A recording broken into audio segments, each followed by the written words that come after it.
ঘন কুয়াশার কারণে ঢাকা মাও এক্সপ্রেসওয়ের বেশ কয়েকটি এলাকায় মাওমুখী সড়কে ৮টি গাড়ি পেছন থেকে ধাক্কায় দুর্ঘটনা ঘটেছে। এতে ফরহাদ নামে একজন প্রাইভেট কার চালক নিহত হয়েছেন, আহত হয়েছে অন্তত ১০ জন।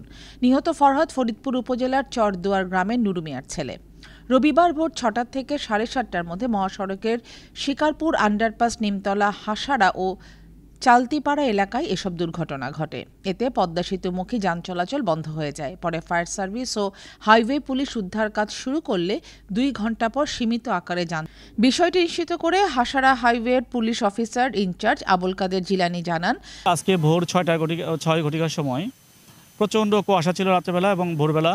এই কুয়াশার কারণে প্রথমে ছোট একটা প্রাইভেট কারকে একটা কাভার্ড ভ্যান মেরে দেয়। কাভার্ড ভ্যান মেরে দেওয়ার পরবর্তীতে একটা বাস মেরে দেয়, অজ্ঞাতনামা একটা বাস। অজ্ঞাতনামা বাসের পিছনে সাইডে কাভার্ড ভ্যান আবার সাইডে মেরে দেয় একটা মাইক্রো। এই অজ্ঞাতনামা বাসের পিছনে আবার মেরে দেওয়া হলো সাকুরা পরিবহন বাস। সাকুরা পরিবহনের পিছনে মেরে দেওয়া হলো এনা পরিবহন। এনা পরিবহনের পিছনে মেরে দেওয়া হলো গোল্ডেন লাইন।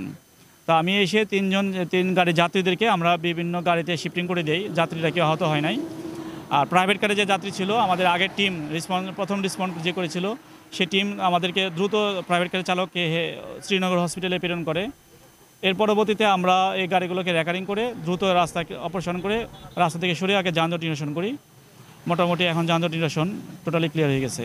আর আমাদের আহত বিভিন্ন গাড়ির যে ড্রাইভার হেল্পাররা ছিল, তারা ৪ থেকে ৫ জন আমরা তাদেরকে সামান্য কাটার কারণে বা বিভিন্ন কাটাছিটার কারণে আমরা হাসপাতালে প্রেরণ করি।